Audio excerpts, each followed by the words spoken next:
भारत की सबसे डरावनी भूतिया कहानी। क्या आपने कभी सुनी है भारत की सबसे डरावनी कहानी? अगर नहीं तो आपको ये डरावनी कहानी जरूर पढ़नी चाहिए। ये कहानी है एक 12 साल के लड़के अनुज की, जो उत्तराखंड के एक छोटे से गांव में अपने माता पिता के साथ रहता था। एक दिन वह अपने नाना नानी से मिलने गया, लेकिन जो उसके साथ हुआ वह किसी भी व्यक्ति को सोचने पर मजबूर कर देगा। क्या आपको विश्वास है भूत प्रेत पर? क्या आपने कभी सुनी है भारत की सबसे डरावनी भूतिया कहानी? अगर नहीं तो ये कहानी आपको एक नए दुनिया में ले जाएगी, जहां डर और भय एक साथ मिलकर व्यक्ति को हिला देते हैं। ये है वह भूत की कहानी जो आपको कभी नहीं भूलने देगी। आपको हमारी भारत की सबसे डरावनी कहानी भी मजेदार लगेगा।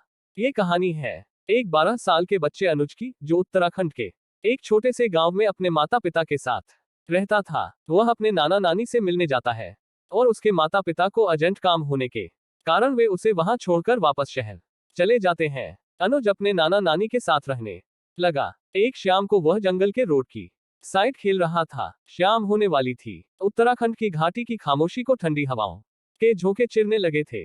अनुज घर की ओर जाने की सोच रहा था। इतने में उसके पीछे वाली झाड़ियों में कुछ हलचल होने लगी, जिसने अनुज का ध्यान अपनी ओर खींचा और वह बहुत ही डरावनी और मन को भयभीत करने वाली सी लग रही थी। और वह आवाज बढ़ती चली गई। फिर उसे झाड़ियों की ओर से एक सफेद कपड़े पहने हुई औरत उसकी ओर आती हुई दिखाई देती है, जिसकी कोई चेहरा नहीं था।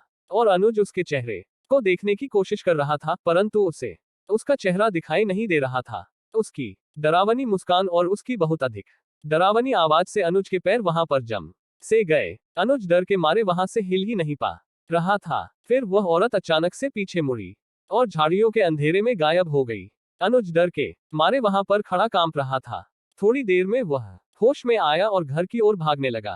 कुछ देर तक अनुज को अपनी आंखों पर और जो देखी घटना पर यकीन नहीं हो रहा था और उसकी हालत खराब थी। रास्ते में चलते हुए वह ये सोच रहा था कि जो उसने देखी वह कैसे इसे बयां करगा। फिर अनुज घर पहुंच गया और वह उसके साथ हुई घटना को अपने नाना नानी को बहुत अच्छी तरह से सुनाने लगा। उसके नाना नानी उस घटना सुनकर हैरान होने के साथ साथ रोने लगे। अनुज अपने नाना नानी के रोने को समझ नहीं पा रहा था। कुछ देर बाद अनुज की नानी ने अनुज को खाना खिलाया और उसके नाना बिना कुछ बताए घर से बाहर चले गए। उनके रोने और नाना के बाहर जाने के बारे में अनुज को कुछ नहीं बताया। हालांकि अनुज ने अपनी नानी से बार बार पूछा था। कुछ देर बाद उसके नाना घर वापस आ गए और अनुज को गले लगा कर फिर से रोने लगे। उसके नाना ने उसे बताया कि जो उसने जंगल में औरत देखी थी वह एक छलावा है। छलावा की आत्मा जो अपना रंग रूप बदल कर शिकार करती है। वह आत्मा ने गांव के बहुत सारे लोगों को अपना शिकार बनाया है और इस बार उसने तुम्हें शिकार के रूप में चुना है। वह आत्मा जिसे भी शिकार बनाती है उसे वह पहले से ही दिखाई देती है। यह उस आत्मा की खूबी है। और जिसे वह शिकार के रूप में चुनती है उसे वह या तो गायब कर देती है या उसे मार देती है। वह किसी बहाने से उस व्यक्ति को जंगल की ओर बुलाती है। फिर उस व्यक्ति के साथ क्या होता है किसी को मालूम नहीं है और आज तक किसी को मालूम भी नहीं लगा है। जो वह व्यक्ति आज तक उस आत्मा के नजर में आया है वह बच नहीं पाया है और अनुज उसका अगला शिकार होने वाला है। अनुज के नाना फूट फूट कर रोने लगे और वह अपने अंदर साहस पैदा करके अनुज को कहने लगे कि बेटा, तुम्हें डरने की कोई आवश्यकता नहीं है, क्योंकि मैं पास के एक तांत्रिक से लोबान लेकर आया हूं जो आपकी बुरे साए से रक्षा करेगा। और मैंने आपके मम्मी पापा को भी फोन कर दिया है, वह कल आ जाएंगे और तुम्हें यहां से ले जाएंगे। ये कहकर अनुज के नाना ने वह लोबान कमरे के कोने में जला दिया। लोबान जलाने के बाद अनुज के नाना ने कहा कि कमरे के अंदर जाने के बाद कुछ भी हो जाए पर दरवाजा नहीं खोलना है। ये कहकर नाना ने दरवाजा बंद कर दिया और फिर अनुज अंधेरे कमरे के कोने में बैठकर रोने लगा। वह कमरे में बैठा हुआ सोच रहा था और उसे अपने नाना नानी के रिएक्शन को देखकर कुछ समझ नहीं आ रहा था और जो उस आत्मा का हुआ हादसा था वह उसके दिमाग से नहीं निकल पा रहा था।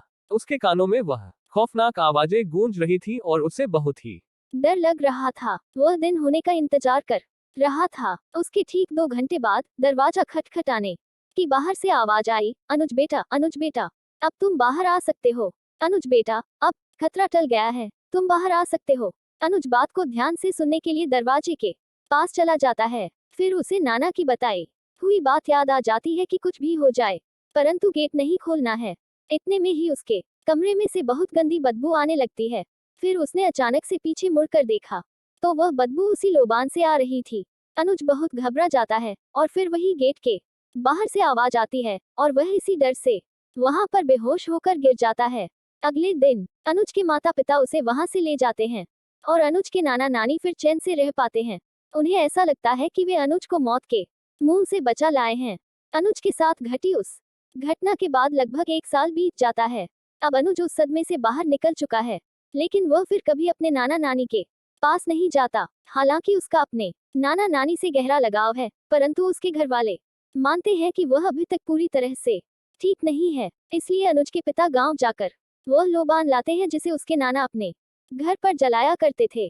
अनुज के पिता इसे अपने घर में प्रतिदिन सुबह जलाते हैं। फिर एक दिन अचानक अनुज की नानी का फोन आया और उसे बताया गया कि उसके नाना की तबीयत खराब है। उसने तुरंत अपने माता पिता के साथ उनके पास जाने का निर्णय लिया, लेकिन जब वह वहां पहुंचा तो वह साया अभी भी उसके ऊपर छाया हुआ था। एक दिन किसी बहाने से अनुज जंगल की ओर चला गया और वहीं उस आत्मा ने उसे मार डाला। सारांश, जब हम किसी पुरानी कहानी या लोककथा को सुनते हैं, हम सोचते हैं कि यह सिर्फ कहानी होगी, लेकिन कुछ कहानियां ऐसी होती हैं जो हमें यकीन दिलाती हैं कि कुछ चीजें हैं जो हमारे समझ से परे हैं। अनुज की यह भारत की सबसे डरावनी कहानी हमें यही सिखाती है कि प्रकृति और उसके राज कभी भी समझ में नहीं आते। कुछ घटनाएं ऐसी होती हैं जो हमें सोचने पर मजबूर कर देती हैं कि क्या सच में कुछ ऐसी शक्तियां हैं जो हमारे बस की नहीं। अनुज का अनुभव और उसकी मौत हमें यही सिखाती है कि कभी भी प्रकृति के साथ खिलवाड़ नहीं करना चाहिए। ये कहानी हमें ये भी बताती है कि हमारे परिवार वाले हमारे लिए कुछ भी कर सकते हैं, चाहे वो उनकी जान की भी बाजी लगाना हो। आखिर में हम यही कह सकते हैं कि यह भारत की सबसे डरावनी भूतिया कहानी आपको कभी नहीं भूलने देगी।